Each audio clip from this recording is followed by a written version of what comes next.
വേദപ്രയാഗ് മീഡിയയിലേക്ക് സുസ്വാഗതം. ഓം ശ്രീ വിഷ്ണുവായ ചാത്തൻ സ്വാമിയെ നമ. വിഷ്ണുവായ ചാത്തൻ സ്വാമി എല്ലാവർക്കും എല്ലാവിധ ഐശ്വര്യങ്ങളും തരട്ടെ എന്ന് ആത്മാർത്ഥമായി പ്രാർത്ഥിക്കുന്നു. എല്ലാവർക്കും മനസ്സിൽ വളരെ പേടിയോടെയാണ് ഭഗവാനെ വിളിച്ചു വരുന്നത്. അതിൻ്റെ കാരണം എന്താണെന്ന് നമുക്കൊന്ന് നോക്കിയാലോ. പലവിധ ദുഷ്പ്രചരണങ്ങളും നേരിട്ടിട്ടുള്ള ഒരു മൂർത്തിയാണ് ഭഗവാൻ. പക്ഷേ ഭഗവാൻ പറയുന്നത് എന്താണെന്ന് ഒന്ന് മനസ്സിലാക്കണ്ടേ? എന്തുകൊണ്ടാണ് ഞാൻ ഇങ്ങനെയെല്ലാം പെരുമാറുന്നത്, എന്നെ ഇങ്ങനെയെല്ലാം ആക്കി തീർക്കുന്നത് എന്താണ് എന്നൊന്ന് ഭഗവാനോട് തന്നെ നിങ്ങൾ നേരിട്ട് ചോദിച്ചു കഴിഞ്ഞിട്ടുണ്ടെങ്കിൽ ഭഗവാൻ വ്യക്തമായ ഉത്തരം നിങ്ങൾക്ക് തരും. ഒരുപാട് കാലത്തെ ഉപാസനയോട്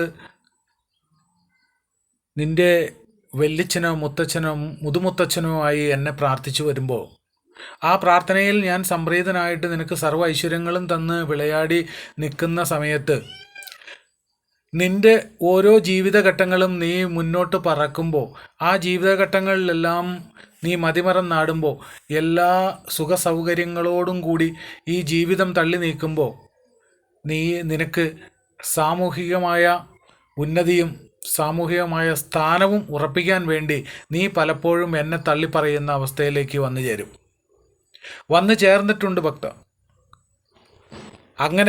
അങ്ങനെ കാലങ്ങളായി കഴിഞ്ഞു കഴിഞ്ഞപ്പോൾ ഞാൻ പതുക്കെ ഒന്ന് മാറി.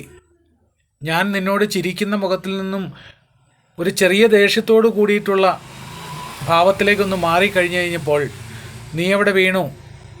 എൻ്റെ ഭക്തനായി നീ വീണ് കിടക്കുന്നത് എനിക്കറിയാമായിരുന്നു, എനിക്ക് കാണാമായിരുന്നു. അപ്പോഴേക്കും നീ മാത്രമായിരുന്നു ഈ നിൻ്റെ യാത്രയിലെ ഏക വ്യക്തി. നിൻ്റെ അച്ഛൻ്റെ അച്ഛനോ മുത്തച്ഛനോ മുതുമുത്തച്ഛനോ അപ്പോഴേക്കും മൺമറഞ്ഞിരുന്നു, അവർ എൻ്റെ അടുത്തേക്ക് പോന്നിരുന്നു. പക്ഷേ അപ്പോൾ നീ മാത്രമായിരുന്നു. പിന്നീട് നിനക്കുള്ള നെട്ടോട്ടമായിരുന്നു ഈ ജീവിതം. ആ ജീവിതത്തിൽ എന്നെ നീ കണ്ടെത്താനായിട്ട് ഒരുപാട് വൈകി. അപ്പോഴേക്കും എന്തായി? നിൻ്റെ പകുതിയോളം ആയുസ് തീർന്നു കഴിഞ്ഞിരുന്നു ഭക്ത.